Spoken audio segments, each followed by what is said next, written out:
ಅವಯವಗಳು different ಆಗಿದೆ ಅಂತ ಹೇಳಿದ್ವಲ್ಲ, ಅದನ್ನ ಎತ್ತಿ ಹೀಯಾಳಿಸೋದು ಅಷ್ಟೇ. ಅರ್ಥ ಆಯ್ತಾ? ನಾವೀಗೊಂದು ನೀವು ಏನು ಬೇರೆ ತರ ತಿಳ್ಕೊಂಡು ಯೋಚನೆ ಮಾಡಬೇಡಿ. ನಮ್ಗಿರೋ ಅಂಗಗಳೇನು ಡಿಫ್ರೆಂಟ್ ಆಗಿ, ಏನು ಗಂಡಿಗೂ ಇರ್ತಕ್ಕಂಥ ಹೆಣ್ಣಿಗೂ ಇರ್ತಕ್ಕಂಥ ಡಿಫ್ರೆಂಟ್ ಇದೆ, ಅದ್ರ ಮೇಲೆ ಕಣ್ಣು ಅಷ್ಟೇ. ಏನೋ ಒಂಥರ ಲೈಂಗಿಕ ಅತೃಪ್ತರು ಅಂತಿರ್ತಾರೆ ಕೆಲವರು. ಹೆಂಗೆ ಸಿನಿಮಾಗಳೆಲ್ಲ ನೋಡಿರ್ತಿರಲ್ಲ, ಕೆಲವರು ಹೆಣ್ಮಕ್ಳು ಬಟ್ಟೆ ಸಿಕ್ಕೋದು, ಬಟ್ಟೆ ಮೂಸೋದು, ಅಥವಾ ತುಂಬಾ ತುಂಬಾ ವಿಕೃತ ಕಾಮಿಗಳು ಬೇರೆ ಇರ್ತಾರೆ ಹೊರಗಡೆ. ವಿಕೃತ ಕಾಮಿಗಳು ಅಂದ್ರೆ ವಿಕೃತ. ನಿರ್ಭಯ ಕೇಸ್ ಗೊತ್ತಿರಲ್ಲ, ನಿರ್ಭಯ ಕೇಸ್ ಎಷ್ಟು ದಾರುಣವಾಗಿ ಆಕೆನ ಅತ್ಯಾಚಾರ ಮಾಡ್ತಾರೆ ಅಂತಂದ್ರೆ, ಈಗ ನೋಡಿ ಈ ಕೇಸ್ ಇದೆಯಲ್ಲ, ವಿಶಾಖ ಕೇಸ್ ಆಗಿರೋದು ಯಾವಾಗ? 1992ನಲ್ಲಿ ಸುಪ್ರೀಂ ಕೋರ್ಟ್ ಗೈಡ್ಲೈನ್ ಕೊಟ್ಟಿರೋದು ಯಾವಾಗ? 1997. ಎಲ್ಲೋ ಗೂಗಲಲ್ಲಿ ಹುಡುಕ್ತಾರಲ್ಲಿ 1997ನಲ್ಲಿ ಅಲ್ವಾ? ಆದ್ರೆ ಆಕ್ಟ್ ಬಂದಿರೋದು ಯಾವಾಗ? ಪೋಷು 2013. ಎಷ್ಟು ಗ್ಯಾಪ್ ಅಂದ್ರೆ ಅಲ್ಲಿಂದ ಇಲ್ಲಿ ತನಕ ಅತ್ಯಾಚಾರವೇ ಆಗಿಲ್ವಾ? ವರ್ಕಿಂಗ್ ಕ್ಲಾಸ್ ಅಲ್ಲಿ ಆಗಿಲ್ವಾ? ಆಗಿದೆ, ಎಲ್ಲ ಕಡೆನೂ ಆಗಿದೆ. ಆಮೇಲೆ ತಾರತಮ್ಯ ಅಂತ ಹೇಳಿದ್ನಲ್ವಾ, ತಾರತಮ್ಯ, ನಿನ್ ಗಂಡು ನಿನಗಿಷ್ಟು, ನಿನ್ ಹೆಣ್ಣು ನಿನಗಿಷ್ಟು, ಈ ರೀತಿ ಎಲ್ಲ ಆಗಿದೆ. ಆದ್ರೆ ಈ ಪೋಸ್ಟ್ ಆಕ್ಟ್ ನ ನಂತರ ನಮ್ಗೆ ಏನೇನ್ ಸಿಕ್ತು ಅಂತಂದ್ರೆ, ಹೆಣ್ಮಕ್ಳಿಗೆ ಮೆಟರ್ನಿಟಿ ಬೆನಿಫಿಟ್. ಹೆಣ್ಮಕ್ಳಿಗೆ ಅದೊಂದು ವರ, ವಿಶೇಷ. ಒಂದು ಸಮಾಜ, ಒಂದು ಪ್ರಪಂಚ ಉದ್ಧಾರ ಆಗ್ಬೇಕು ಅಂತಂದ್ರೆ ಒಂದು ಸಂತಾನ ಇರ್ಬೇಕು. ಈಗ ಮದುವೆ ಆಗ್ತಾರಲ್ಲ, ಮದುವೆ ಏನಕ್ಕೆ ಆಗ್ತಾರೆ ಗೊತ್ತಾ? ಯಾರಾದ್ರೂ ಹೇಳ್ರಿ. ಬಂತು ಏನಕ್ಕೆ? ವಂಶ ಬೆಳೆಸಕ್ಕೆ, ನ್ಯಾಯಯುತವಾಗಿ ಒಂದು ಒಳ್ಳೆ ಸಮಾಜ ನಿರ್ಮಾಣ ಮಾಡೋದಕ್ಕೆ. ಸಮಾಜ ಅಂದ್ರೆ ಏನು? ಒಂದು ಕುಟುಂಬ ಅಲ್ವಮ್ಮ? ಕುಟುಂಬ, ಅಪ್ಪ ಅಮ್ಮ ಮಕ್ಕಳು, ಅಕ್ಕ ತಂಗಿ ಅಣ್ಣ, ಇವೇ ತಾನೇ ಕುಟುಂಬ. ಈ ತರ ಒಂದು ಕುಟುಂಬನ ಚೆನ್ನಾಗಿ ಇನ್ನೊಂದು ಕುಟುಂಬ ಬರ್ಬೇಕು ಅನ್ನೋ ಒಂದು ರೀಸನ್ಗೆ ಮದುವೆ ಅನ್ನೋ ಕಾನ್ಸೆಪ್ಟ್ ಇದೆ. ಓದ್ತಿರೋ ತಾನೇ, ಸೋಷಿಯಾಲಜಿ ಎಲ್ಲ ಇರುತ್ತೆ ಅಲ್ವಾ? ಅದರಲ್ಲೆಲ್ಲ ಇದು ಕವರ್ ಆಗುತ್ತೆ. ಸೊ ಸಮಾಜ ಅನ್ನೋದು ತುಂಬಾ ದೊಡ್ಡ ಸಬ್ಜೆಕ್ಟ್. ಆದಷ್ಟು ನೀವು ಲೈಬ್ರರಿ ಬುಕ್ ಸಿಕ್ಕರೆ ಓದಿ, ತುಂಬಾ ಚೆನ್ನಾಗಿರುತ್ತೆ, ಸಖತ್ ಎಂಜಾಯ್ಮೆಂಟ್ ಮಾಡ್ಬೋದು. ಯಾಕಂತಂದ್ರೆ ನೀವು ಆಚೆ ಹೋದ್ರೆ ನಿಮ್ಗೆ ಅದೇ ಕಾಣಿಸೋದು ಅಲ್ಲ. ಸೊ ತುಂಬಾ ಚೆನ್ನಾಗಿರುತ್ತೆ, ನೀವು ಆ ಪುಸ್ತಕಗಳನ್ನ ಓದಿ. ಈ ರೀತಿಯಾಗಿ ಒಂದು ಏನು ಕಾಯ್ದೆಗಳು ಜೊತೆಗೆ ವುಮೆನ್ ಈಗ ಮದುವೆ ಅಂತ ಹೇಳಿದೆ, ಈ ಮದುವೆ ಅನ್ನೋದನ್ನ ಒಂದು ಮಾಡ್ತಾರೆ.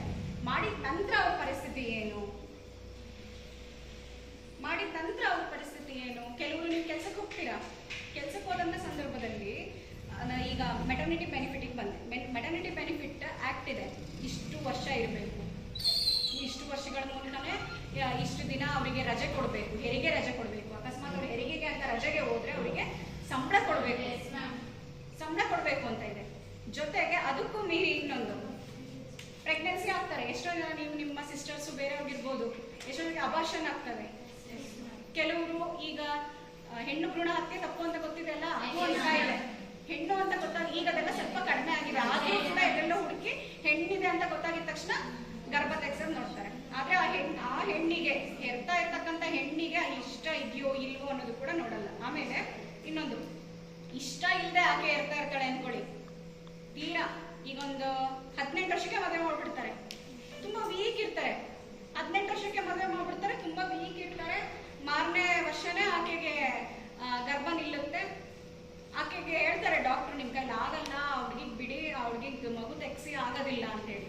ಅಂತ ಸಮಯದಲ್ಲಿ ಅದನ್ನ ಕೇಸ್ ಮಾಡ್ಕೊಂತಾರೆ ಮ್ಯಾಮ್. ಅದು ಮುಂದೆ ಪ್ರೊಸೀಜರ್ ಮಾಡಲ್ಲ ಮ್ಯಾಮ್, ಅಂಗನವಾಡಿಯಲ್ಲೇ ಬರ್ಸ್ಬಿಡ್ತಾರೆ ಮ್ಯಾಮ್. ಅದಕ್ಕೆ ಆಧಾರ್ ಕಾರ್ಡ್ ಎಲ್ಲ ಚೆಕ್ ಮಾಡ್ತಾರೆ ಮ್ಯಾಮ್ ಅಂಗನವಾಡಿಯಲ್ಲಿ. ಆಲ್ಮೋಸ್ಟ್ ಇವಾಗ ಅದೇ ಮ್ಯಾಮ್, ಆಧಾರ್ ಕಾರ್ಡ್ ಎಲ್ಲ ಚೆಕ್ ಮಾಡಿ ಮತ್ತೆ ಅವರಿಗೆ ತಾಯಿ ಕಾರ್ಡ್ ಬೇಕಲ್ವಾ ಮ್ಯಾಮ್, ತಾಯಿ ಕಾರ್ಡ್ ಕೊಟ್ರೇನೆ ಅಲ್ಲ ಮ್ಯಾಮ್ ಮುಂದೆ ಪ್ರೊಸೀಜರ್ ನಡೆಯೋದು. ಅದಕ್ಕೆ ಎಲ್ಲ ಅಂಗನವಾಡಿಯಲ್ಲೂ ಆಧಾರ್ ಕಾರ್ಡ್ ನೋಡ್ತಾರೆ ಮ್ಯಾಮ್. ಇವಾಗ ಆಧಾರ್ ಕಾರ್ಡ್ ಆಯ್ತು, ಆಧಾರ್ ಕಾರ್ಡ್ ನೋಡ್ತಾರೆ. ಆದ್ರೆ ಈಗ ನಿನ್ನ ಹೊಟ್ಟೆಲಿ ಒಂದು ಮಗು ಇದೆ, ನಿನಗದು ಬೇಡ, ನಿಂಗೆ ತೆಗ್ಸೋ ಹಕ್ಕಿದೆಯಾ ಇಲ್ವಾ? ಇದೆಯಾ? ಹೆಣ್ಣು ಭ್ರೂಣ ಹತ್ಯೆ ತಪ್ಪಲ್ಲ, ಮತ್ತೆ ಈಗ ನಿಂಗೆ ತೆಗ್ಸೋ ಹಕ್ಕಿದೆಯಾ ಇಲ್ವಾ? ಇದೆಯಾ ಇಲ್ವಾ?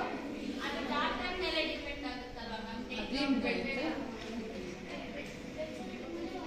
ಡಾಕ್ಟರ್ಸ್ನ ಇವತ್ತು ಡಾಕ್ಟರ್ ಮೇಲೆ ಡಿಪೆಂಡ್ ಆಗಿರೋದಲ್ಲ, ಅದು ನಮ್ಮ ಮೇಲೆ ಡಿಪೆಂಡ್ ಆಗಿರೋದು. ನನ್ನ ದೇಹ, ನನ್ನ ಹೊಟ್ಟೆಲಿ ಮಗು ಇದೆ, ಆ ಮಗುನ ನಾನು ಹೆರ್ಬೇಕಾ ಬೇಡವಾ, ಅದರಿಂದ ನನಗೆ ಏನು ತೊಂದರೆ ಆಗುತ್ತೆ ಅನ್ನುವಂಥದ್ದು ಮೆಡಿಕಲ್ ಅವರು ರಿಪೋರ್ಟ್ ಕೊಡ್ತಾರೆ.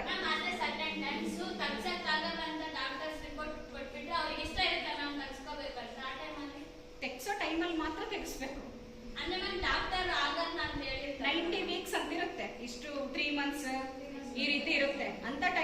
ಆಕೆ ಈಗ ಚಿಕ್ಕ ಹುಡುಗಿ ತುಂಬಾ ತೆಳ್ಳಗಿರ್ತಾರೆ. ಇಲ್ಲೇ ನೀವೇ ಬೇಕಾದ್ರೆ ನೀವೇ ಒಂದ್ಸತಿ ಡಾಕ್ಟರ್ಸ್ ಹತ್ರ ಹೋಗ್ರಿ, ನಿಮ್ಗೆ ಎಷ್ಟು ಜನಕ್ಕೆ ವೀಕ್ ಇದೀರಾ ಅಂತ ಅವ್ರು ಹೇಳ್ಬಿಡ್ತಾರೆ. ನೀವು ನೋಡಿದ್ರೆ ಗೊತ್ತಾಗುತ್ತೆ ಅಲ್ವಾ, ನೀವೆಷ್ಟು ಜನ ವೀಕ್ ಇದ್ದೀರಾ ಅಂತ ಗೊತ್ತಾಗೋಗುತ್ತೆ.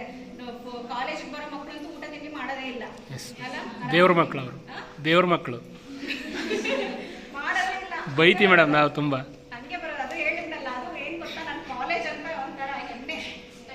ಕಾಲೇಜ್ಗೆ ಹೌದು ಟೈಮ್ ಆಗುತ್ತೆ ಪಾಪ, ಟೈಮ್ ಆಗುತ್ತೆ. ಕಾಲೇಜಿಗೆ ಬಂದು ತಲೆ ಬಿದ್ರು ಪರವಾಗಿಲ್ಲ, ಒಂದು ಕ್ಲಾಸ್ ಹಂಗೆ ಸುಸ್ತಾಗಿ ಕೇಳಿಲ್ಲ ಅಂದ್ರೂ ಪರವಾಗಿಲ್ಲ, ಊಟ ಮಾಡಿದ್ರೆ ಕಾಲೇಜಿಗೆ ಬರ್ಬೇಕಷ್ಟೇ ನಮ್ಮ ಉದ್ದೇಶ ಅಲ್ಲ.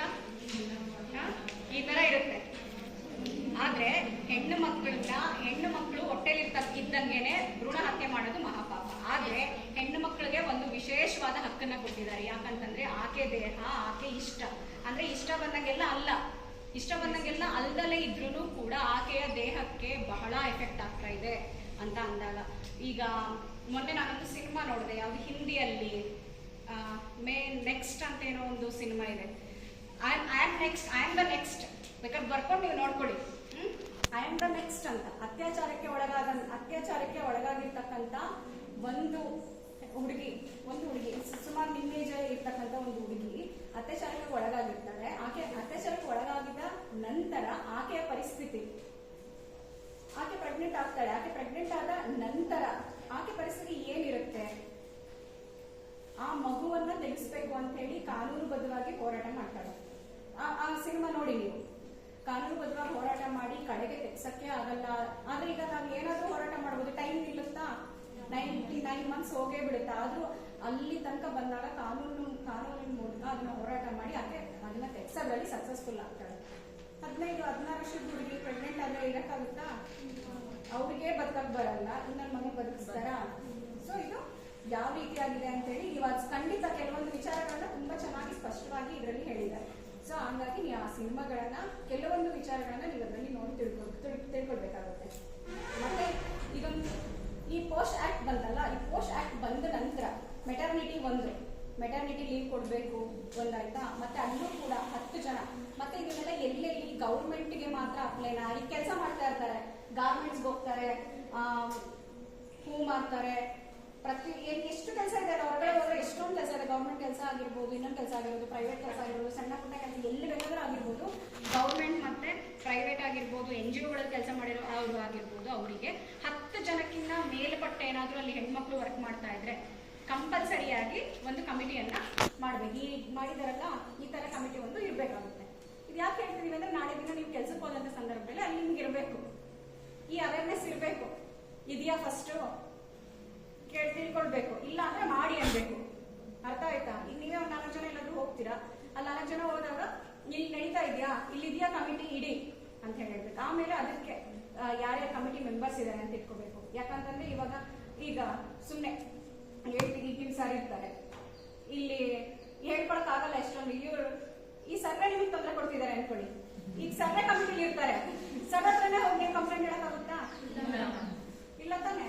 ಹಂಗಾಗಿ ಯಾವ ತರ ಇರ್ಬೇಕು ಅಂತಂದ್ರೆ ಅವ್ರನ್ನ ವಿಶೇಷವಾಗಿ ಹೇಳೋ ತರ ಇರ್ಬೇಕು. ಆಮೇಲೆ ನೀವು ತಪ್ಪಾಗಿ ತಿಳ್ಕೊಳ್ಬೇಕು. ನಿಮಗೆ ಎಕ್ಸಾಂಪಲ್ ಹೇಳಿದ್ದು ಕಮಿಟಿಗಳು. ಈಗ ನೀವು ದೊಡ್ಡ ಕಂಪ್ನಿಗಳಿಗೆ ಹೋಗ್ತೀರಾ, ಅಲ್ಲಿ HR ಅಂತೆ ಅವರಂತೆ ಇವರಂತೆ ತುಂಬಾ ಜನ ಇರ್ತಾರೆ.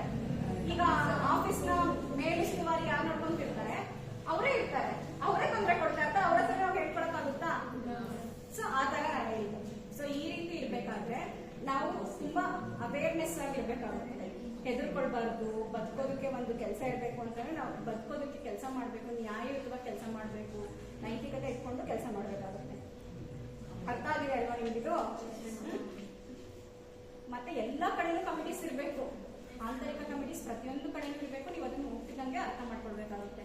ಇದು ನಿಮ್ಗೆ ತುಂಬಾ ಇಂಪಾರ್ಟೆಂಟ್. ಪೋಸ್ಟ್ ಆಕ್ಟ್ ಅಲ್ಲಿ ಅದಂತೂ ಎಸ್ಪೆಷಲಿ ಇಂಪಾರ್ಟೆಂಟ್. ಜೊತೆಗೆ ಇದು ನೀವೊಂದು ಕೆಲಸ ಮಾಡೋ ಜಾಗದಲ್ಲಿ ಲಿಂಗ ತಾರತಮ್ಯ ಮಾಡಬಾರ್ದು. ಹೆಣ್ಮಕ್ಳಿಗೆ ಇಷ್ಟು ಅಷ್ಟು ಅಂತೆಲ್ಲ ಇಲ್ಲ. ಈ ಮಾರ್ಚ್ 8 ಮಹಿಳಾ ದಿನಾಚರಣೆ ಆಚರಣೆ ಮಾಡ್ತಾರೆ, ಗೊತ್ತಾ ನಿಮಗೆ? ಮಹಿಳಾ ದಿನಾಚರಣೆ ಆಚರಣೆ ಮಾಡಿದಂತ ಸಂದರ್ಭದಲ್ಲಿ ಮಹಿಳಾ ದಿನಾಚರಣೆ ಹೆಂಗ್ ಬಂತು ಗೊತ್ತಾ? ವಿಶ್ವ ಮಹಿಳಾ ದಿನಾಚರಣೆ, ಅದು ಬೇರೆ ಸಾಲದಿದ್ದಕ್ಕೆ ಗೊತ್ತಾ ಯಾರಿಗಾದ್ರೂ? ಪ್ರತಿಯೊಂದಕ್ಕೂ ಒಂದು ಇತಿಹಾಸ ಅಂತ ಇರುತ್ತೆ. ತುಂಬಾ ಹಿಂದೆ ಅಂತಾರಾಷ್ಟ್ರೀಯ ಮಟ್ಟದಲ್ಲಿ ಹೆಣ್ಣು ಮಕ್ಕಳು ಪ್ರತಿ ಕಡೆಯೂ ಹೆಣ್ಣು ಮಕ್ಕಳು ಅನುಭವಿಸಿರ್ತಕ್ಕಂತಹ ಕಷ್ಟಗಳನ್ನ ಅಲ್ಲಿ ಇರ್ತಕ್ಕಂಥ ಸ್ವಲ್ಪ ಜನ ಹೆಚ್ಚಿಗೆ ಮಾತಾಡಿ ಕಾನ್ಫರೆನ್ಸ್ಗಳು, ಸಮಾವೇಶಗಳನ್ನೆಲ್ಲ ಮಾಡಿ ಹೆಣ್ಣು ಮಕ್ಕಳಿಗೆ ತುಂಬಾ ಅನ್ಯಾಯ ಆಗ್ತಾ ಇದೆ, ತುಂಬಾ ತುಂಬಾ ಕೀಳುಮಟ್ಟದಲ್ಲಿ ನಡೆಸ್ಕೊಳ್ತಾ ಇದ್ದಾರೆ. ಇಲ್ಲಿ ಮಾತ್ರ ಅಲ್ಲ, ಆಫ್ರಿಕಾ, ಅಮೇರಿಕಾ, ಪ್ರತಿಯೊಂದು ಕಡೆ ಎಲ್ಲ ಕಡೆಯೂ ಇರೋ ಜನ ಎಲ್ಲ ಸೇರಿ ಹೆಣ್ಣು ಮಕ್ಕಳಿಗೆ ವಿಶೇಷವಾಗಿ ಅವ್ರಿಗೆ ಏನಾದ್ರೂ ಅವರು ಒಂದು ಶಕ್ತಿ, ಹೆಣ್ಮಕ್ಳು ಅನ್ನೋದೊಂದು ಶಕ್ತಿ ಅಷ್ಟೆಲ್ಲ ಹೇಳ್ತಾರ. ಹೆಣ್ಣು ಈಗಾಗಲೇ ಯಾರು ನಿರೂಪಣೆ ಹೇಳಿದ್ರಲ್ವಾ, ಏನಂತ ಹೇಳಿದ್ರಮ್ಮ?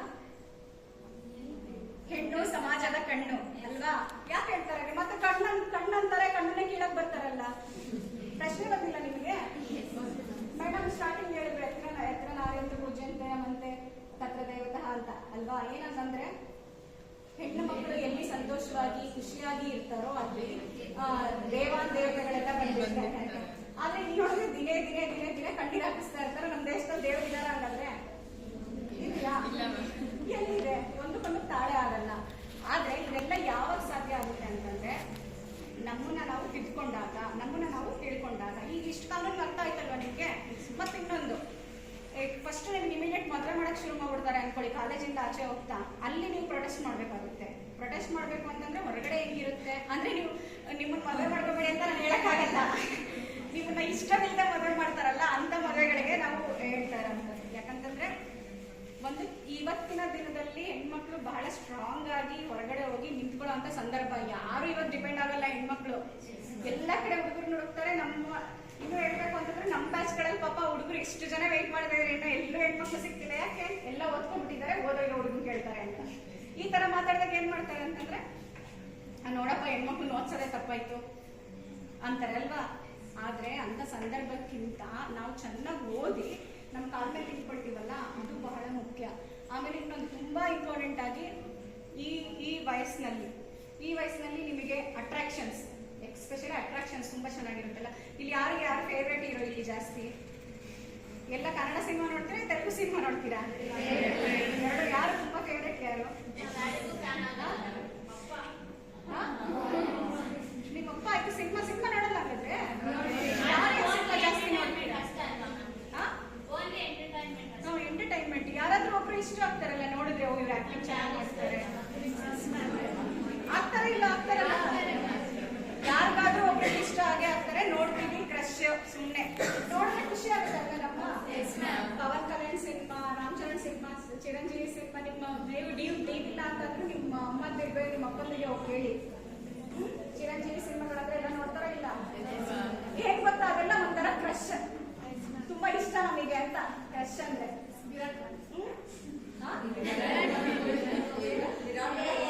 ವಿರಾಟ್ ಕೊಹ್ಲಿ ಮೇಲೆ ಕ್ರಶ್. ಏನದು ಕ್ರಶ್? ಇಷ್ಟ ಅಲ್ಲ, ಏನೋ ಒಂಥರ ಖುಷಿ. ಅವನ ಆಟಾಡೋ ಆಟ, ಅವನು ಅಷ್ಟು ಹುಮ್ಮಸ್ಸನ್ನ, ಏನೋ ಒಂದು ಗೊತ್ತಿಲ್ಲ ನಮಗೆ. ಈಗ ಸಿನಿಮಾದಲ್ಲಿ ಬಂದ್ರು ಅಷ್ಟೇ, ಇನ್ನೊಬ್ರು ನೋಡಿದ್ರೆ ಖುಷಿ, ಇಷ್ಟ ಆಗುತ್ತೆ. ಅದನ್ನೇ ಅಟ್ರಾಕ್ಷನ್ ಅನ್ನೋದು ಅಲ್ವಾ? ನಮ್ಗೆ ಎಲ್ರಿಗೂ ಅಷ್ಟೇ ಅಟ್ರಾಕ್ಷನ್ ತುಂಬಾ ದೊಡ್ಡ ಮಟ್ಟದಲ್ಲಿ ಇರ್ತಕ್ಕಂಥ ಒಬ್ಬ ಸ್ಟಾರಿಗೆ ಆಗ್ಬೇಕು ಅಂತ ಏನಿಲ್ಲ. ಯಾರೋ ಒಬ್ಬರು ನೋಡ್ತಾ ಇರೋರಾಗಿರ್ಬೋದು, ನಮಗೆ ಸಹಾನುಭೂತಿ ತೋರಿಸೋ ವ್ಯಕ್ತಿ ಮೇಲಾಗಿರ್ಬೋದು, ಪ್ರೀತಿ ಅಕ್ರೆಯಿಂದ ನೋಡ್ಕೊಳ್ಳೋ ವ್ಯಕ್ತಿ ಮೇಲಾಗಿರ್ಬೋದು, ಅವೆಲ್ಲವೂ ಕೂಡ ಕ್ರಶ್, ಸುಮ್ಮನೆ ಆಸೆ, ಇಷ್ಟ, ಪ್ರೀತಿ, ಬಾಂಧವ್ಯ ಅಷ್ಟೇ. ಅವನ್ನೆಲ್ಲ ಅಲ್ಲಿಗೆ ಇಟ್ಟಿರ್ಬೇಕು. ಎಸ್ಪೆಷಲಿ ನಿಮಗೆ ಹೇಳ್ತಾ ಇರೋದು, ನೋಡ್ತೀವಿ, ಇಷ್ಟ ಆಗುತ್ತೆ, ನಾವು ಎಷ್ಟು ನಮ್ಮ ಲಿಮಿಟ್ಸ್ ಏನೋ ನಾವು ಅಷ್ಟರ ಮಟ್ಟದಲ್ಲಿ ಇರ್ಬೇಕು. ಯಾಕಂತಂದ್ರೆ ಹೊರಗಡೆ ಸಮಾಜ ತುಂಬಾ ತುಂಬಾ ಧಾರಾಳವಾಗಿ ತಯಾರಾಗಿದೆ ಅಂತಂದ್ರೆ ನಾವು ಅಲ್ಲಿಗೆ ಜೋಪಾನವಾಗಿ ಹೆಜ್ಜೆ ಇಡಬೇಕು. ಯಾಕಂತಂದ್ರೆ ನಮ್ಮನ್ನ ರಕ್ಷಣೆ ಮಾಡಕ್ ಇಷ್ಟೊಂದು ಕಾನೂನು ಬಂದಿದೆ ಅಂದಾಗ್ಲೇ ತಿಳ್ಕೊಳ್ಬೇಕು. ಇಷ್ಟೊಂದು ಕಾನೂನು ಬಂದಿದೆ ಅಂದ್ರೆ ಏನರ್ಥ? We are in very very dangerous situation ಅಂತ.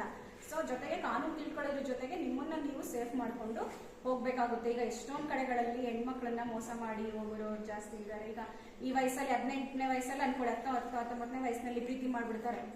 ಮನೆಯವ್ರನ್ನ ಎದುರಾಕೊಂಡು ಮದುವೆ ಆಗ್ಬಿಡ್ತಾರೆ. ತುಂಬಾ ಜನ ಇದ್ದಾರೆ ಆ ಥರ. ನಮ್ಮ ಸ್ನೇಹಿತರುಗಳು ಎಷ್ಟೊಂದು ಜನ ಇದ್ದಾರೆ. ನಮ್ಮ ಸ್ನೇಹಿತರಿಗೆ ಒಂದು ಉದಾಹರಣೆ ಕೊಡ್ತೀನಿ. ಎಷ್ಟು ಸುಮ್ಮನೆ ಪ್ರೀತಿ ಮಾಡಿ ಹೊರಟೋಗಿದ್ದಾರೆ ಅನ್ನೋದಕ್ಕಿಂತ ಮನೆಯಲ್ಲಿ ಒಬ್ಳಿಗೆ, ನಮ್ಮ ಸ್ನೇಹಿತರು ಒಬ್ರಿಗೆ ತುಂಬಾ ಟಾರ್ಚರ್ ಮನೆಯಲ್ಲಿ.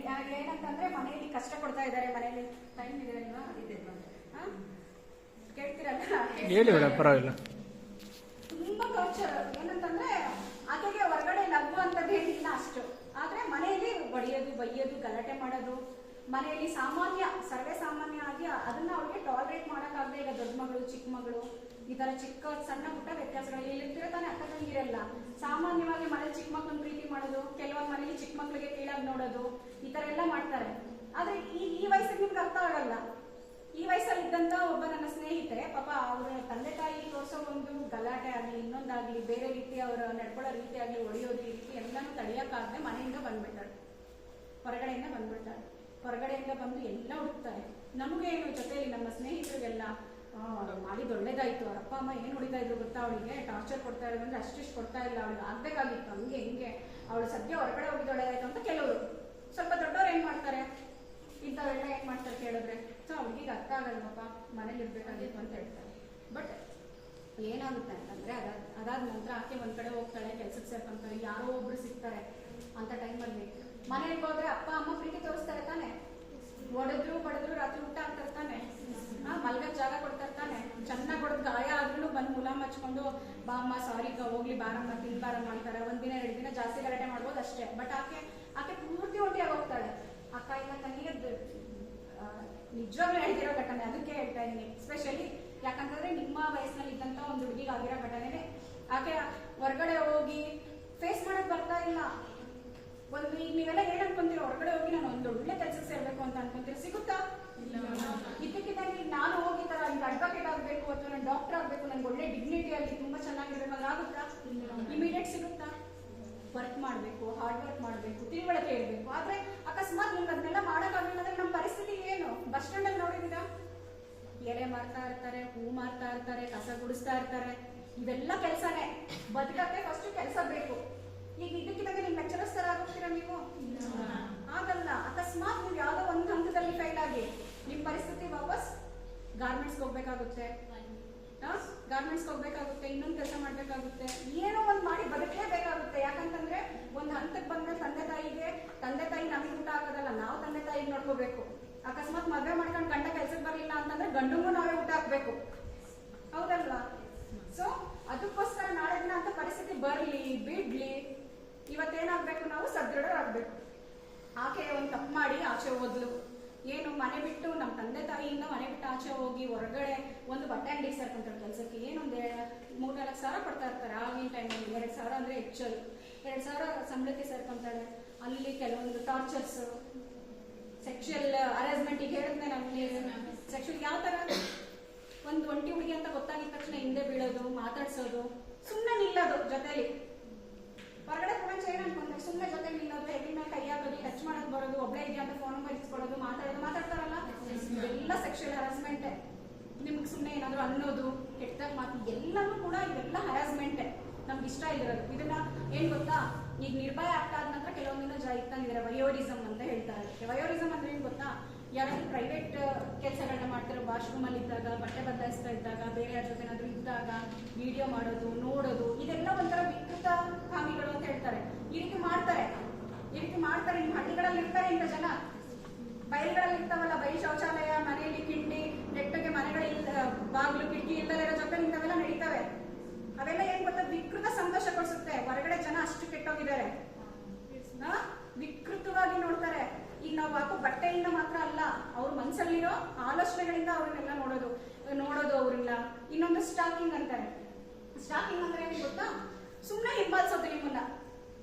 ಈಗ ನಿಮ್ಗೆ ಇದನ್ನ ಅಂತೂ ನೀವೆಲ್ಲರೂ ಕೂಡ ಅನುಭವಿಸಿರ್ತೀರ ಅಂತ ಅನ್ಕೊಂತೀನಿ. ನೀವು ಹೋಗ್ತಾ ಇರ್ತೀರಾ, ನಿಮ್ಮಿಂದ ಯಾರೋ ಸುಮ್ಮನೆ ಬರ್ತಾ ಇರ್ತಾನೆ ಅಷ್ಟೇ, ಏನು ಮಾಡಲ್ಲ. ಬೇರೆ ನೀವು ಕಂಪ್ಲೇಂಟ್ ಕೊಡಕ್ ಆಗಲ್ಲ ಏನ್ ಮಾಡ್ತಾ ಇದ್ದಾರೆ ಅಂತ, ಸುಮ್ಮನೆ ಹಿಂದೆ ಬರ್ತಾ ಇರ್ತಾನೆ. ನೀವು ಏನ್ ಮಾಡ್ತೀರಾ ಅಂದ್ರೆ ಹಿಂಗ್ ನೋಡ್ತೀರಾ, ಛೀ ಅಂತೀರಾ, ಥೂ ಅಂತೀರಾ, ಏನ್ ಮಾಡ್ತಾನೆ, ಅವನಿಗೆ ಏನಾಗ್ಬೇಕು ಒರೆಸ್ಕೊಂತಾನೆ ಮತ್ತೆ ಬರ್ತಾನೆ ಅಲ್ವಾ? ಆದ್ರೆ ಇದು ನಿಮಗೆ ಮನ್ಸಿಗೆ ಎಷ್ಟು ನೋವಾಗುತ್ತೆ. ನಾಳೆ ಕಾಲೇಜಿಗೆ ಬರಕ್ಕಾಗುತ್ತಾ, ನೀವು ಮನೇಲಿ ಹೇಳಕ್ಕಾಗುತ್ತಾ? ಮನೇಲಿ ಹೇಳಿದ್ರೆ ಏನ್ ಮಾಡ್ತಾರೆ, ಯಾರು ಹಿಂದೆ ಬರ್ತಾ ಇದ್ದಾರೆ, ನೀನ್ ನೆಟ್ಟಿಗೆ ಹೋಗಿ ಫಸ್ಟ್ ಅಂತಾರೆ ತಾನೆ. ಆದ್ರೆ ಇದು ಎಷ್ಟು ದೊಡ್ಡ ಅಫೆನ್ಸ್ ಗೊತ್ತಾ, ಇದಕ್ಕೆ ಮಿನಿಮಮ್ 3 ವರ್ಷ ಶಿಕ್ಷೆ ಇದೆ. ಸ್ಟಾಕಿಂಗ್, ಯಾರೋ ಒಬ್ಬರಲ್ಲ ನೀನ್ ಹಿಂದೆ ಬರೋದು, ನೀವು ಖಂಡಿತವಾಗಿ ನೀನು ನನ್ನ ಹಿಂದೆ ಬರಬೇಡ, ನೀನ್ ದೂರ ಹೋಗು ಅಂತ ಹೇಳಿದ್ರು ಕೂಡ ಅವ್ರು ಯಾರಾದ್ರೂ ನಿಮ್ಮನ್ನ ಫಾಲೋ ಮಾಡೋದು, ಮೆಸೇಜ್ ಮಾಡೋದು, ಈಗ ವಾಟ್ಸಪ್, ಫೇಸ್ಬುಕ್ ಎಲ್ಲ ಅದೆಲ್ಲ ಮಾಡಿದ್ರೆ ಈ ಒಂದು ಅಪರಾಧಕ್ಕೆ ಸ್ಟಾಕಿಂಗ್ ಅಂತಾರೆ. ಆಯ್ತಾ? ನಿಮ್ಮ ಬಟ್ಟೆ ಹಾಕೊಳ್ಳೋದು, ಈಗ ಬಟ್ಟೆ ಅಂಗಡಿಗಳೆಲ್ಲ ಬಟ್ಟೆ ಚೇಂಜ್ ಮಾಡೋದು, ನೀವು ಮನೇಲಿ ಇದ್ದಾಗ ವಾಶ್ರೂಮ್ಗೆಲ್ಲ ಹೋದಾಗ ನಿಮ್ದು, ಈಗ ನೋಡಿದ್ರೆಲ್ಲ ಸಿನಿಮಾಗಳು ಯಾವ್ದಾದ್ರು ಬಂತು, ಸಮಂತದೊಂದು ಸಿನಿಮಾ ಬಂತು, ಇದು ಸ್ನಾನ ಮಾಡೋ ವಿಡಿಯೋ ತೆಗೆದು ಹಾಕ್ತಾರೆ, ಅದು ವಯೋರಿಸಮ್ ಅಂತಾರೆ.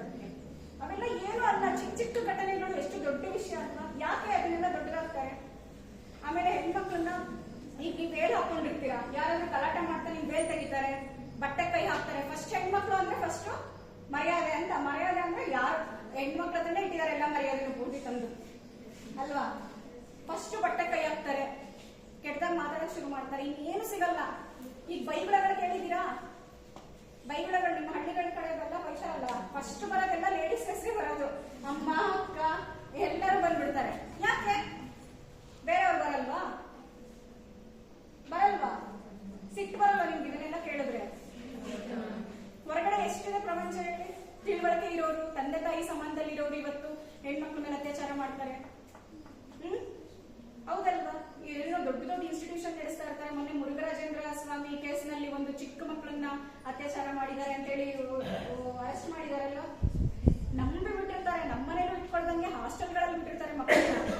ಹಾಸ್ಟೆಲ್ಗಳಲ್ಲಿ ಮಕ್ಕಳನ್ನ ಬಿಟ್ರು ಕೂಡ ಅವ್ರನ್ನ ನಂಬಿ ಬಿಟ್ಟಾಗ ಹೆಂಗಿರುತ್ತೆ ಪರಿಸ್ಥಿತಿ. ಮೊನ್ನೆ ಇಲ್ಲಿ ಮಧುಗಿರಿಯಲ್ಲಿ ಒಂದ್ ಸ್ವಲ್ಪ ದಿನದಿಂದ ಚಿಕ್ಕ ಮಗು, 6 ವರ್ಷದ ಮಗು, ಪಕ್ಕದ ಮನೆಯವ್ರು ನೋಡ್ಕೊಂತಾರೆ ಅಂತೇಳಿ ಅವ್ರು ಹೊಲಕ್ಕೆ ಹೋಗಿದ್ದಾರೆ. ಆಕೆ ಮೇಲೆ ಅತ್ಯಾಚಾರ ಮಾಡಿದ್ದಾರೆ. 6 ವರ್ಷದ ಮಗು. ಏನಿರುತ್ತಮ್ಮ 6 ವರ್ಷದ ಮಗು? 6 ವರ್ಷದ ಪಾಪು ಅಲ್ಲ, ಏನಿರುತ್ತೆ? ಹೆಂಗಿದೆ ಹೇಳಿ ಪ್ರಪಂಚ? 6 ವರ್ಷದ ಮಗುನೂ ಬಿಡಲ್ಲ, 60 ವರ್ಷದ ಮುಕ್ಕಿನೂ ಬಿಡಲ್ಲ. ಹಾಕೊಂಡಿರೋ ಬಟ್ಟೆ ಮೇಲಲ್ಲ ಅದು. 60 ವರ್ಷದ ಮುಕ್ಕಿ ಏನಮ್ಮ ಡ್ರೆಸ್ ಮಾಡ್ತಾಳೆ? 6 ವರ್ಷದ ಮಗು ಏನ್ ಸೆಕ್ಷುಯಲ್ ಎಕ್ಸ್ಪೋಸ್ ಮಾಡ್ತಾಳೆ? ನೀವು ಬಟ್ಟೆ ನೆಟ್ಟಗಾಕಳಿ ಅಂತ ಹೇಳ್ತಾರೆ, ಏನ್ ಎಕ್ಸ್ಪೋಸ್ ಮಾಡ್ತಾಳೆ ಹೇಳಿ? ಏನ್ ಎಕ್ಸ್ಪೋಸ್ ಮಾಡಕ್ ಸಾಧ್ಯನಾ? 6 ವರ್ಷದ ಪಾಪ ನೆಟ್ಟಗ್ ಪಾಪ ಊಟ ಮಾಡಕ್ಕೆ ಬರಲ್ಲ. ಕ್ರೂರವಾಗಿದ್ಯಾ ಇಲ್ವಾ? ನೀವೆಷ್ಟು ಜಾಗೃತವಾಗಿರ್ಬೇಕು ಅರ್ಥ ಆಗ್ತಾ ಇದೆಯಾ ನಿಮಗೆ? ನಾನು ಹೇಳಿದ ಅದೇ ರೀಸನ್ಗೆ ದಿನನಿತ್ಯ ನೋಡ್ತಾ ಇರ್ತೀವಿ, ರೇಪ್ ಕೇಸ್ಗಳು ನೋಡ್ತಿರ್ತೀವಿ. ನೀವು ಅದ್ರಲ್ಲೂ ಎಕ್ಸ್ಪೆಷಲಿ ಒಂದು ಸತಿ ನೀವು 17-18 ವರ್ಷದಲ್ಲಿ ಎಡವಿದ್ರೆ ಎಷ್ಟು ಬದಲಾವಣೆ ಆಗುತ್ತೆ ಗೊತ್ತಾ? ಈ ವಯಸ್ಸಲ್ಲಿ ನೀವು ಪೊಲೀಸ್ ಸ್ಟೇಷನ್ ಮೆಟ್ಲಾಗ್ಲಿ. ನಮ್ಮ ಹತ್ರ ಒಬ್ರು ಬಂದಿದ್ರು, ಮೇಡಮ್ ನಾನು ಹೆಂಗೋ ಮದ್ವೆ ಆಗಿದ್ದೀನಿ ಮೇಡಮ್, ಮದ್ವೆ ಆಗಿ ಇನ್ನೊಂದ್ ಕಡೆ ನನಗೆ ಫಸ್ಟ್ ಒಂದು ಅಫೇರ್ ಇತ್ತು ಮೇಡಮ್, ಈಗ ಅವ್ನು ಬಂದು ಕಾಟ ಕೊಡ್ತಾ ಇದ್ದಾನೆ ಮೇಡಮ್. ಇದು ನವ ವಿಚಾರ ಅಲ್ಲಮ್ಮ.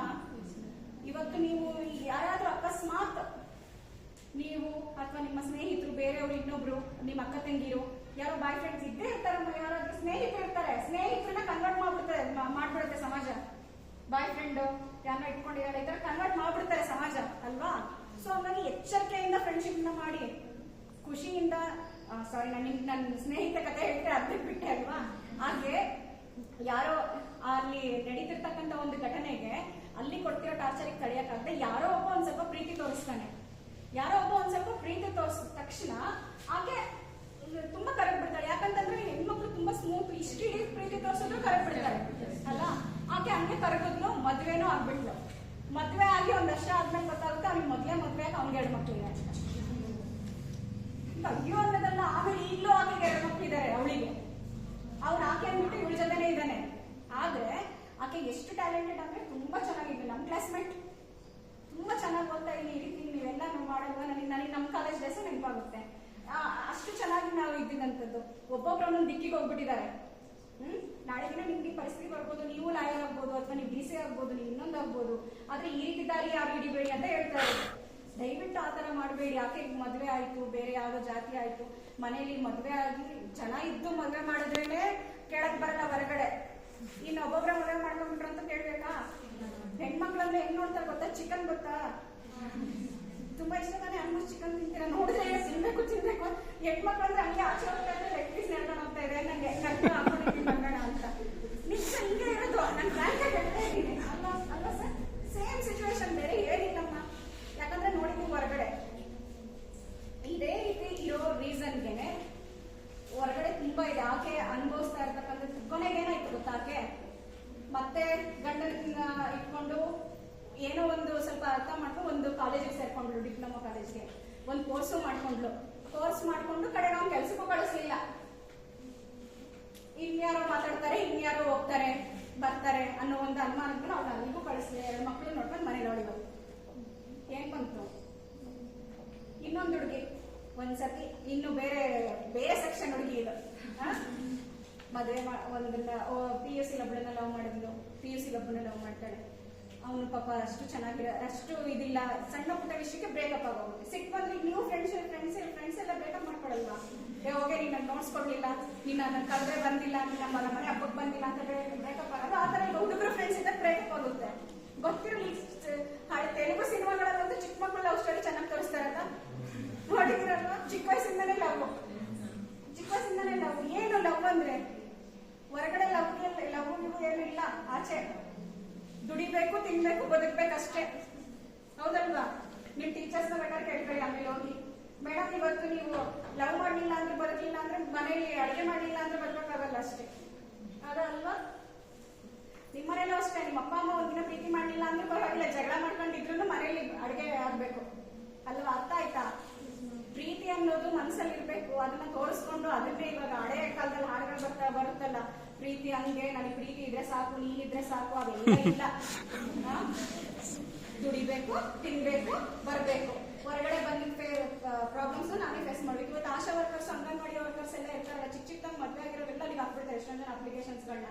ನಾನು ನೋಡಿ ತುಂಬಾ ಜನ ಈ ತರ ನೀವು ತರ ಇರೋರೆಲ್ಲ ಹಾಕ್ಬಿಡ್ತಾರೆ. ನೀವೆಲ್ಲ ದೊಡ್ಡ ದೊಡ್ಡ ಕನ್ಸು ಕಟ್ಟಿ, ಆಶಾ ವರ್ಕರು, ಅಂಗನವಾಡಿ ಕಾರ್ಯಕರ್ತರು, ಸಣ್ಣ ಟೀಚರು, ಇವೆಲ್ಲ ಕಟ್ಬೇಡಿ. ನೀವು ದೊಡ್ಡ ದೊಡ್ಡ ಕನ್ಸು ಕಟ್ಟಿ. ಖಂಡಿತ ಸಾಧ್ಯ ಆಗುತ್ತೆ. ಯಾರಿಗೂ ಸಾಧ್ಯ ಆಗ್ದಲೇ ಏನೂ ಇಲ್ಲ.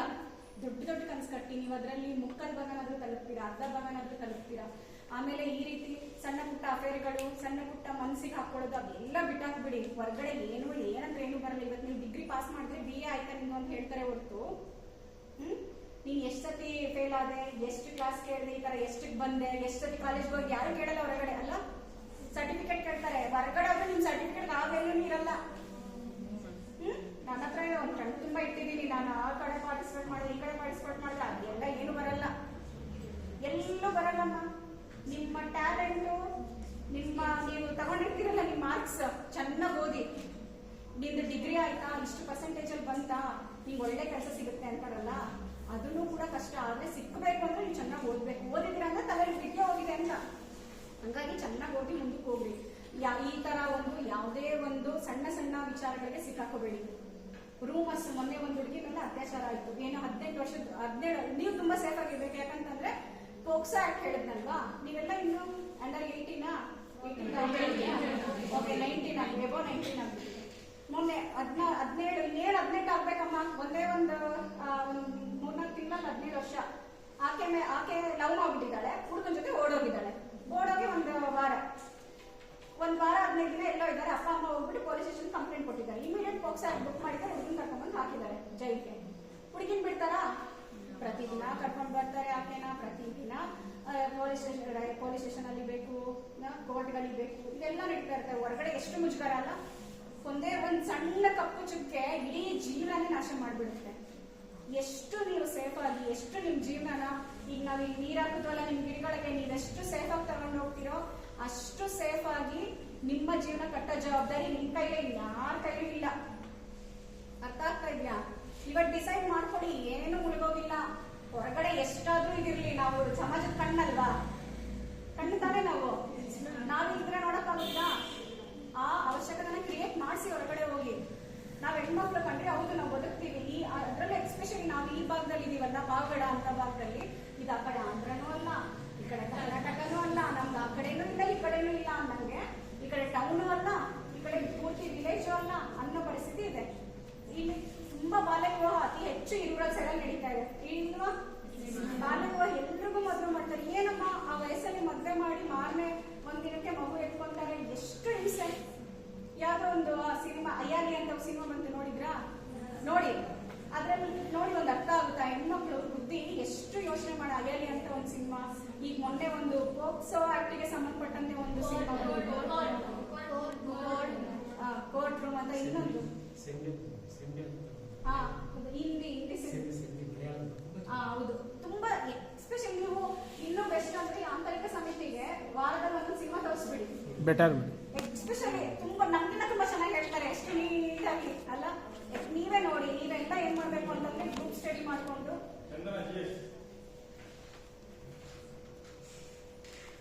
ನೀವೆಲ್ಲ ಗ್ರೂಪ್ ಮಾಡ್ಕೊಂಡು ಸರ್ ಸಿನಿಮಾ ನೋಡಿ 100% ತೋರಿಸಿ.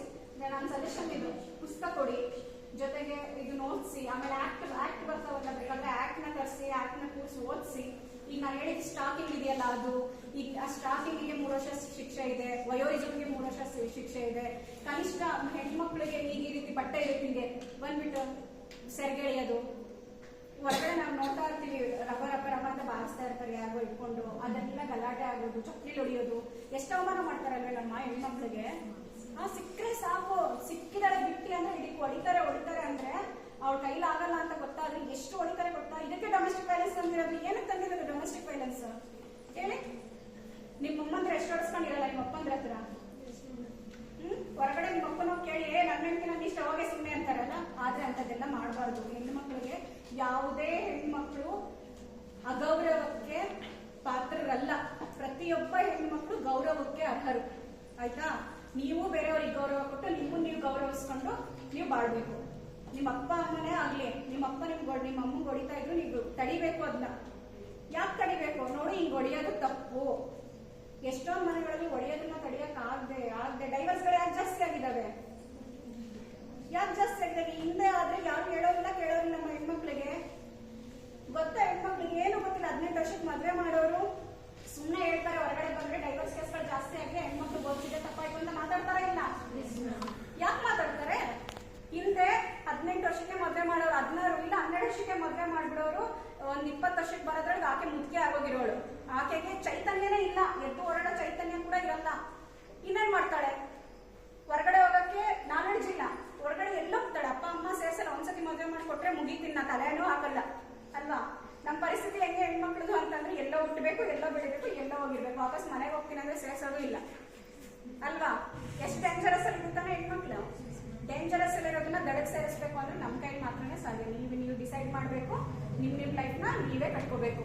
ಆ ತರ ಅವ್ರು ಮಾಡಿ ಹೆಣ್ಮಕ್ಳು ಹೊರಗಡೆ ಹೋಗಕ್ ಆಗದೆ ಅವ್ರ ಅಭಿಪ್ರಾಯಗಳಿಗೆ ಬೆಲೆ ಕೊಡದೆ ಹೆಣ್ಮಕ್ಳು ಇವಾಗ ಒಂದ್ ಸ್ವಲ್ಪ ತಿಳುವಳಿಕೆ ಆಗಿರೋದ್ರಿಂದ ಈಗ ಡೈವರ್ಸ್ ಕೇಸ್ಗಳು ಜಾಸ್ತಿ ಆಗ್ತಿದೆ. ತಡಿಯಲ್ಲ. ಇವತ್ತು ಯಾರು ತಡಿತಾರೆ? ನೀವು ಇಟ್ಕೊಂಡು ಹೊಡಿತಾನೆ ಇರು ಅಂದ್ರೆ ಇವತ್ತು ಗಂಡ್ಮಕ್ಳು ಹಂಗ್ ಮಾಡ್ತಾರೆ ಹಿಂಗ್ ಮಾಡ್ತಾರೆ ಅಂತೆಲ್ಲ ಹೇಳ್ತಾರಲ್ಲ. ಹೆಣ್ಮಕ್ಳು ಹಂಗಿರ್ತಾರೆ. ಎಷ್ಟೋ ಶತಮಾನಗಳಿಂದ ಹೊಡಿಸ್ಕೊತಾ ಇಲ್ವಾ ಹೆಣ್ಮಕ್ಳು? ಎಷ್ಟು ಶತಮಾನ? 1 2 ಬರೀ ಮಕ್ಕಳನ್ನೇನೋ ಮಿಷಿನ್ ಮಾಡ್ಕೊಂಡು ಹೊಡೆದು ಅವ್ರನ್ನ ಕೆಲ್ಸಕ್ಕೆ ಹಾಕೊಂಡು ಹಿಂಗ್ ಮಾಡಲ್ಲ. ಸಹಿಸ್ಕೊಂಡಿದ್ದಾರೆ ತಾನೆ. ಆದ್ರೆ ಡೈವರ್ಸ್ ತಗೊಳ್ಳೋದು ಸರಿ ಅಂತ ನಾನು ಹೇಳ್ತಿಲ್ಲ. ನಿಮ್ಗೊಂದು ತಿಳುವಳಿಕೆ ಬರುತ್ತೆ ನೋಡಿ. ಅವತ್ತು ಮದುವೆ ಆಗಿ ಹೌದು ಇದೆಲ್ಲ ಮುಗೀತು, ಚೆನ್ನಾಗಿ ಕೆಲಸ ಮಾಡಿ, ಚೆನ್ನಾಗಿ ಓದಿ, ಒಳ್ಳೆ ಜೀವನ ಕಟ್ಕೊಳ್ಳಿ. ತಾನಾಗೆ ನಿಮ್ಗೆ ಹೌದು ಇವಾಗ ನಾನು ಮದುವೆ ಆಗ್ಬೇಕು, ಇದು ಟೈಮ್ ಮದುವೆ ಆಗಕ್ಕೆ ಟೈಮ್ ಅಂತ ನಿಮ್ಗೆ ಅನ್ಸುತ್ತಲ್ಲ, ಅವತ್ತಾಗಿ ಆಯ್ತಾ? ಒಳ್ಳೆ ಪಾರ್ಟ್ನರ್ನ ಹುಡುಕಿ ಒಂದು ಜೀವನ ಸಂಗಾತಿ ನೀವು ಒಳ್ಳೆ ಲೈಫ್ನ ಲೀಡ್ ಮಾಡ್ಬೋದಾ? ಅಂತವನೇ ಒಬ್ಬ ಸಿಕ್ಕಿದ್ರೆ ಯಾರೋ ಒತ್ತಾಯ ಮಾಡ್ತಾ ಇದ್ದಾರೆ, ಯಾರು ನನ್ನನ್ನು ಪ್ರೀತಿಸ್ತಾನೆ, ಪಾಪ ಇವ್ ಸಾಯ್ತಾನಂತೆ, ನನ್ಗೆ ಬರ್ಲಿಲ್ಲ ಅಂದ್ರೆ ನನ್ ಓಡ್ ಬರ್ಲಿಲ್ಲ ಇವತ್ತು ಅಂದ್ರೆ ಸಾಯ್ತಾ ಇದ್ದಾನೆ, ವಿಷ ಕುಡಿತಾನೆ, ಡೈಲಾಗ್ಸ್ ಹೇಳ್ತಾ ಇದ್ದಾನೆ, ಅದ್ ಮಾಡ್ತಾ ಇದ್ದಾನೆ, ನನಗೆ ಗಿಫ್ಟ್ ತಂದು ಕೊಡ್ತಾನೆ, ನಾನು ಬದುಕ್ತೀನಿ, ನಾನು ಹೆಂಗೋ ಬದುಕ್ತೀನಿ. ನಮ್ಮ ಫ್ರೆಂಡ್ಸ್ ಎಲ್ಲ ತುಂಬಾ ಜನಕ್ಕಿದೆ. ಸುಮ್ಮನೆ ಹೇಳ್ಬಾರ್ದು. ಸುಮ್ಮನೆ ಈಗ ನಾವು ಆ ಥರ ಅಲ್ಲ, ಎಷ್ಟೋ ಜನಕ್ಕಿದೆ ಅಫೇರ್ಸ್. ಇವಾಗ ಎಷ್ಟು ಚೆನ್ನಾಗಿ ನೋಡ್ಕೊಂಡು ನಮಗೂ ಏನ್ ಗೊತ್ತು? ಹೌದಾ ಚೆನ್ನಾಗಿ ನೋಡ್ಕೊಂತ ನಮ್ನ ಆಯ್ತಾಯ್ತು ಅಂದ್ರೆ ಆಗ ನಾವು ಹೇಳ್ತಾ ಇದ್ವಿ ಅಲ್ಲ? ಹಂಗೆ ತಾನೆ ಅನ್ಸಲ್ ನೀವು? ನಮ್ಮ ಬುದ್ಧಿಮಟ್ಟ ಅವಾಗ ನಮ್ಗೇನೆ ಹಂಗೆ ಹೇಳ್ತೀವಿ. ಹೌದಾ ನಮ್ಮ ಆ ಹುಡುಗ ಲೈನ್ ಆಗ್ತಾ ಇದ್ದಾನೆ ಕಣೆ, ನನಗೆ ಬರ್ತಾ ಕಾಯ್ತಾ ಇದ್ದಾನೆ, ಇವತ್ತು ಈ ಡ್ರೆಸ್ ಹಾಕೊಂಬಂದ್ರೆ ಚೆನ್ನಾಗಿ ಕಾಣಿಸ್ತಾ ಇದ್ದೀನಿ, ಹೋಗ್ತೀನಿ ಇವತ್ತು ಅಂತ ರೆಡಿಯಾಗಿ ಬರ್ದು ಖುಷಿ ಎಂಜಾಯ್ ಮಾಡಿ. ಬೇಡ ಅಂತ ಹೇಳಲ್ಲ. ಪ್ರತಿಯೊಂದು ಕ್ಷಣನೂ ಎಂಜಾಯ್ ಮಾಡಿ. ಒಳ್ಳೆ ಬಟ್ಟೆ ಹಾಕೊಳ್ಳಿ, ಒಳ್ಳೆ ಊಟ ಮಾಡಿ, ಎಂಜಾಯ್ ಯುವರ್ ಲೈಫ್. ಆದ್ರೆ ಎಲ್ಲೂ ಒಂದು ಕಪ್ಪು ಚುಕ್ಕೆ ಬರ್ದಂಗೆ ನಿಮ್ಮ ಜೀವನ ಕಾಪಾಡಿ. ಯಾಕಂದ್ರೆ ನಾಳೆ ದಿನ ಏನಾದ್ರೆ ಹೆಚ್ಚು ಕಮ್ಮಿ ಅಂದ್ರೆ ನಿಮ್ಮ ಮೇಲೆ ಬರಲ್ಲ. ನಾನು ಹೇಳೋದಲ್ಲ ಪೋಕ್ಸ್ ಆಗ್ತಲ್ಲ ಹುಡುಗಿನ ಎಷ್ಟು ಅಲಿಸ್ತಾ ಇದ್ದಾರೆ. ನಾಳೆ ದಿನ ಹುಡುಗಿನ ಮದುವೆ ಆದ್ರೆ ಒಳ್ಳೆ ಹೆಸರು ಇರುತ್ತಾ? ಯಾಕಂದ್ರೆ ನೀವು ಮುಂದೆ ಒಂದು 40-50 ವರ್ಷ ಬದುಕ್ಬೇಕು. ಹೊರಗಡೆ ಭೂಮಿ ಚಿಕ್ಕದೆ, ವಾಪಸ್ ಇಲ್ಲೇ ಬರ್ಬೇಕು, ತವ್ರ ಮನೆಗೆ ಬರ್ಬೇಕು, ಗಂಡನ ಮನೆಗೆ ಹೋಗ್ಬೇಕು, ಎಲ್ಲೂ ಹೋಗಲ್ಲ. ನಾಳೆ ದಿನ ಏನಾದ್ರು ಕೆಲಸ ಆಗಿ ಬಂದ್ರೆ ಇಲ್ಲೇ ಬರ್ಬೇಕಾಗುತ್ತೆ. ಹಂಗಾಗಿ ನಿಮ್ಮ ಕ್ಯಾರೆಕ್ಟರ್ಸ್ ಅಂತ ಇರುತ್ತಲ್ಲ, ಕ್ಯಾರೆಕ್ಟರ್ಸ್ ಮೇಲೆ ಯಾರು ಬೆಟ್ಟು ಮಾಡಿ ತೋರಿಸ್ಬಾರ್ದು. ಏನು ಕ್ಯಾರೆಕ್ಟರ್ ಅಂದ್ರೆ ನಿನಗ್ ನೀನ್ ಸರಿ ಇರ್ಬೇಕು. ಫಸ್ಟ್ ನಿನಗ್ ನೀನ್ ಸರಿ ಇದೆ. 1000 ಮಾತಾಡ್ತಾರಮ್ಮ ಅವ್ರಿಗೆ ಸರಿ ಇಲ್ಲ ಅಂತ. ಅವ್ರು ಹೇಳೋದಲ್ಲ ಸರ್ಟಿಫಿಕೇಟ್ ನೀವು ನಿಮಗೆ ಕೊಟ್ಕೊಡಿ. ನೈತಿಕತೆಯಿಂದ ಕೊಟ್ಕೊಡಿ. ಆಯ್ತಾ?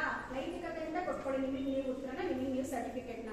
ಹೌದು, ಎಸ್ ನಾನು ಕರೆಕ್ಟ್ ಇದ್ದೀನಿ, ನಾನು ಸರಿ ಇದ್ದೀನಿ, ನಾನೇನು ಆ ಥರ ಅಲ್ಲ, ನಾನು ಹೋಗಲ್ಲ ನಾನಂತ ಕೆಲಸಗಳಿಗೆ, ನಾನು ಓದ್ತೀನಿ, ನಾನು ಸಂಪಾದನೆ ಮಾಡ್ತೀನಿ, ನ್ಯಾಯಯುತವಾಗೇ ಸಂಪಾದನೆ ಮಾಡ್ತೀನಿ.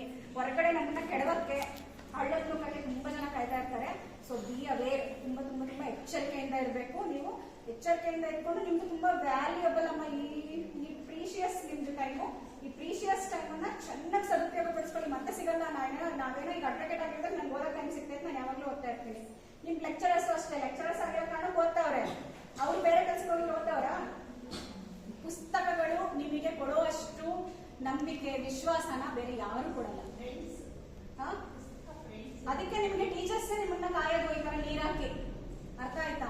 ಆ ನೀರಾಕಿ ನಿಮ್ಗೆ ಅವರೇ ಕಾಯೋದ್ರಿಂದ ನೀವು ನಿಮಗೆ ಬುಕ್ಸ್ ಬೆಸ್ಟ್ ಫ್ರೆಂಡ್. ನಾನು ಹೇಳಿದ್ದನ್ನ ಫಾಲೋ ಮಾಡಿ. ಫಸ್ಟ್ ಇಯರಿಗೆ ಹೋಗಿದ್ದೀರಲ್ಲ, ನಿಮ್ಮ ಲೈಬ್ರರಿ ಎಷ್ಟು ಪುಸ್ತಕ ಅದೆಷ್ಟೆಲ್ಲ ಓದ್ಬಿಡಿ. ಇನ್ ಫ್ಯೂಚರ್ ನಿಮ್ಗೆ ಓದಕ್ಕಾಗಲ್ಲ.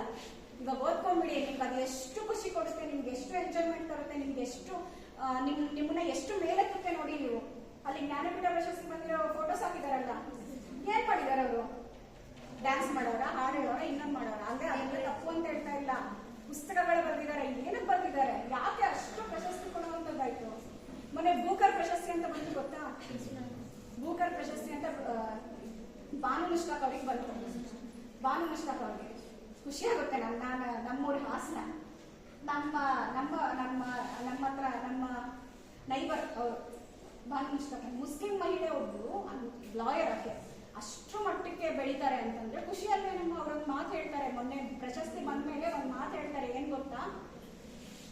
ನಾನು ಟೀಕೆಗಳನ್ನ, ಅವಮಾನಗಳನ್ನ ಪ್ರತಿಯೊಂದನ್ನು ಸಹಿಸಿದ್ದೀನಿ, ಆದ್ರೆ ನಾನು ಈಗ ಬರ್ತಾ ಬರ್ತಾ ನಾನು ಎಷ್ಟು ಮಟ್ಟಿಗೆ ಪಾಸಿಟಿವ್ ಆದೆ ಅಂದ್ರೆ, ನಾನು ಬರ್ದಿರೋ ಪುಸ್ತಕಕ್ಕೆ ಬೂಕರ್ ಪ್ರಶಸ್ತಿ ಸಿಕ್ಕೇ ಸಿಗುತ್ತೆ. ನಾಳೆ ದಿನ ನನಗೆ ಪ್ರಶಸ್ತಿ ಕೊಟ್ಟಾಗ ನಾನು ಈ ಭಾಷಣ ಮಾಡಬೇಕು ಅಂತ ಆ ಭಾಷಣ ರೆಡಿ ಮಾಡ್ಕೊಂಡಿರೋ ಅಷ್ಟು ನಾನು ಪಾಸಿಟಿವ್ ಆಗಿದ್ದೀನಿ ಅಂತ ಹೇಳ್ತಾರೆ. ಅಲ್ವಾ? ಅರ್ಥ ಆಯ್ತಾ? ಹೆಂಗಿರ್ಬೇಕು ನೀವು? ಇವತ್ತು ನಿಮ್ಮ ಪರಿಸ್ಥಿತಿ ಏನೇ ಆಗಿರ್ಬೋದು, ನೀವು ವೀಕ್ ಇರ್ಬೋದು, ನೀವು ಕಡಿಮೆ ಮಾರ್ಕ್ಸ್ ತೆಗಿಬೋದು, ಅಥವಾ ನಿಮ್ ಕೈ ಅಟೆಂಡ್ ಮಾಡೋಕ್ಕಾಗ್ದಲೇ ಇರ್ಬೋದು, ಮನೇಲಿ ಸಮಸ್ಯೆ ಇರ್ಬೋದು, ಬಡತನ ಇರ್ಬೋದು, ಇನ್ನೊಂದಿರ್ಬೋದು, ಮತ್ತೊಂದಿರ್ಬೋದು. ನಾಳೆ ದಿನ ನೀವು ಚೆನ್ನಾಗಿ ಆಗೇ ಆಗ್ತೀರ, ನನಗೆ ಕೆಲಸ ಸಿಕ್ಕೇ ಸಿಗುತ್ತೆ, ನಾನು ಒಳ್ಳೆ ಲೈಫ್ ಲೀಡ್ ಮಾಡೇ ಮಾಡ್ತೀನಿ ಅನ್ಕೊಂಡು ಯಾಕಾಗಲ್ಲ? ಆಗುತ್ತೆ ತಾನೆ? ಗುರಿ ದೂರ ಇರಬೇಕು. ಈಗ ನೀವು ಡೆಲ್ಲಿಗೆ ಹೋಗ್ಬೇಕು ಅಂತಂದ್ರೆ ಡೆಲ್ಲಿಗೆ ಹೋಗ್ಬೇಕು, ಹೆಂಗಾದ್ರೂ ಹೋಗಿ, ಟ್ರೈನ್ ಆದ್ರೂ ಹತ್ತಿ, ಬಸ್ ಆದ್ರೂ ಹತ್ತಿ, ಈ ಕಡೆ ಏನಾದ್ರೂ ಹೋಗ್ಲಿ, ಕಾಂಗ್ರೆಸ್ ಎಲ್ಲೋ ಒಟ್ಟಲ್ಲಿ ನಮ್ಮ ಗುರಿ ಏನು? ಡೆಲ್ಲಿಗೆ ಹೋಗ್ಬೇಕು. ದಾರಿ ದುಡ್ಡಿಲ್ಲ ಅಂತ ನಿಲ್ಲಿಸಬಾರ್ದು, ವೆಹಿಕಲ್ ಸಿಕ್ಕಿಲ್ಲ ಅಂತ ನಿಲ್ಲಿಸಬಾರ್ದು, ಟಿಕೆಟ್ ಕ್ಯಾನ್ಸಲ್ ಆಯ್ತು ಅಂತ ನಿಲ್ಲಿಸಬಾರ್ದು. ಅಲ್ಲ? ಅರ್ಥ ಆಯ್ತಾ ನಾನು ಹೇಳ್ತಿರೋದು? ಸೊ ನಿಮ್ಮ ಆತ್ಮವಿಶ್ವಾಸ ಎಷ್ಟು ಸಿಕ್ಕಿರ್ಬೇಕು ಅಂತಂದ್ರೆ ಗುರಿ ತಲುಪೋವರೆಗೂ ನಿಮ್ಮ ಆತ್ಮವಿಶ್ವಾಸ ಇರ್ಬೇಕು. ಸೊ ಅರ್ಥ ಆಯ್ತು ಅನ್ಕೊಳ್ತೀನಿ. ಆಗ್ಬೋದಲ್ವಾ? ಎಲ್ಲ ಚೆನ್ನಾಗಿ ಲೀಡ್ ಮಾಡ್ತೀವಿ ನಿಮ್ ಲೈಫ್ ನ. ಕಾಯ್ದೆಗಳೆಲ್ಲ ಅರ್ಥ ಆಯ್ತಾ? ಸ್ಟಾಫಿಂಗು, ವಯೋವಿಸಮ್ ಇವೆಲ್ಲ ನೀವು ಡಿಸ್ಕಷನ್ ಮಾಡಿ, ಸಿನಿಮಾಗಳೆಲ್ಲ ನೋಡ್ಕೊಂಡು ನೀವು ಡಿಸ್ಕಷನ್ ಮಾಡಿ ಹೇಳ್ಬೇಕು. ಆಗ್ಬೋದಲ್ಲ? ನಾನು ಇಷ್ಟು ತಿಳಿಸ್ಬೋದು. ನನ್ನ ಮಾತನ್ನ ಕೇಳಿದ್ದಕ್ಕೆ ತುಂಬಾ ಥ್ಯಾಂಕ್ಸ್.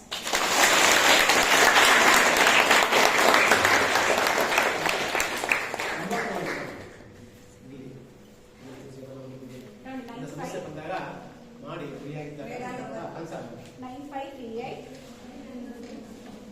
00995 995. ಏನಾದ್ರೂ ಕೇಳಕ್ಕಿಲ್ಲ ಕೇಳ್ಬಿಡಿ, ಏನ್ ಬರೋದು? ಏನಾದ್ರೂ ಕೇಳಕ್ಕೆ ಇದ್ರೆ ಕ್ವಶನ್ ಕೇಳಿ, ಏನಾದ್ರೂ ಕೇಳಿ, ನೀವು ಪರ್ಸನಲ್ ಆದ್ರೂ ಕೇಳಿ, ಏನಾದ್ರೂ ಕೇಳಿ, ಇನ್ನೊಂದೇನಾದ್ರೂ ಕೇಳ್ಕೊಡಿ. ಮತ್ತೆ ನಾವಲ್ಲಿ ಸಿಗಲ್ಲ, ಸಿಕ್ಕಾಗಿ ಇಷ್ಟೇ ಮಾತಾಡ್ಕೋಬೇಕು. ನಾನು ಪಾವಡದಲ್ಲೇ ಇರ್ತೀನಿ. 9538 00995. ಏನಾದ್ರೂ ಇದೆಯಾ? ಯಾರಿಗಾದ್ರೂ ಏನಾದ್ರೂ ಫ್ರೆಂಡ್ಲಿ ಆಗಿ ಮಾತಾಡಕ್ಕಿದ್ಯಾ?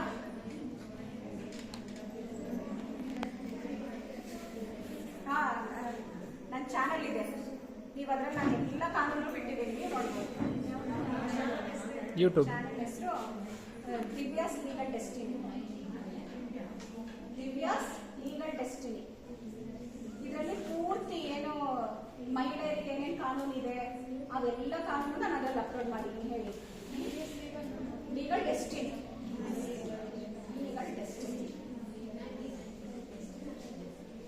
Divya's legal destiny. ಅದರಲ್ಲಿ ನೀವು ಕಾನೂನುಗಳೇನಾದ್ರೂ ಬೇಕಾದ್ರೆ ನೋಡ್ಕೊಳ್ಳಿ. ಅದರ್ವೈಸ್ ನಿಮಗೆ ಇಲ್ಲೇ ಏನಾದ್ರೂ ಸಮಸ್ಯೆ ಇದ್ದಾಗ ಬೇಕಾದ್ರೆ ಫೋನ್ ಮಾಡಿ. ಸಮಸ್ಯೆ ಇದ್ದಾಗ ಮಾತ್ರ ಖುಷಿ ಏನಾದ್ರೂ ಹೇಳಕ್ಕೆ, ನಾನು ಬುಕ್ ಓದ್ದೆ ಅಂತ ಹೇಳಕ್ಕಾದ್ರೂ ಬೇಕಾದ್ರೆ ಮಾಡಿ, ಮೇಡಮ್ ನಾನು ಬುಕ್ ಓದ್ತಾ ಇದ್ದೀನಿ, ಚೆನ್ನಾಗಿ ಹೇಳ್ತಾ ಇದ್ದೀನಿ ಎಲ್ಲ ಅಂತ. ಆಗ್ಬೋದಾ? ಏನು ಕೇಳಕ್ಕಿಲ್ವಾ? ಆಚೆ ಬಂದು ಕೇಳ್ತೀರಾ?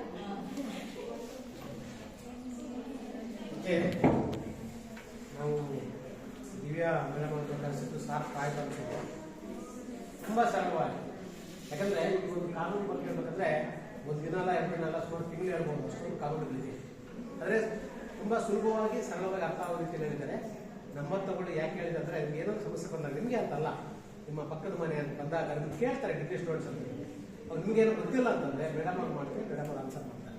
ಯಾವಾಗ ಅವೈಲೇಬಲ್ ಇರ್ತಾರೆ, ಏನೋ ಟೋಟಲ್ ಇದ್ರೆ ಮಾತ್ರ ಅದು ಫೋನ್ ಇರ್ತಲ್ಲ, ಇಲ್ಲ ಬೇರೆ ಕಡೆ ಇದ್ದಾಗ ಆನ್ಸರ್ ಮಾಡಲಿಕ್ಕೆ ಸಾಧ್ಯ ಆಗ್ತದೆ. ನೋಡಿ, ಒಂದು ವಿಚಾರವನ್ನ ಎಷ್ಟೊಂದು ಈಸಿಯಾಗಿ ಅರ್ಥ ಮಾಡಿಸ್ತಾರೆ ಅನ್ನೋದಕ್ಕೆ ಅವರೇ ಕಾರಣ. ಸುಮಾರು ಆ ಟೈಮಿಂದ ಏನು ಸ್ಟಾರ್ಟ್ ಮಾಡಿದ್ರು ಅಪ್ ಟು ಇಲ್ಲಿವರೆಗೂ ಸಹ ಎಲ್ಲೂ ನಿರರ್ಗಳವಾಗಿ ಒಂದು ರಿಪೀಟ್ ಮಾಡದ ಹಾಗೆ ಸರಳವಾಗಿ ಸುಲಭವಾಗಿ ಕನ್ನಡದಲ್ಲಿ ಅರ್ಥ ಮಾಡಿಸಿದ್ದಾರೆ. ಅದಕ್ಕೆ ಎಲ್ಲರ ಪರವಾಗಿ, ವೈಯಕ್ತಿಕವಾಗಿ ಎಲ್ಲರ ಪರವಾಗಿ ಅನಂತ ಧನ್ಯವಾದಗಳನ್ನು ಸಲ್ಲಿಸ್ತೀನಿ.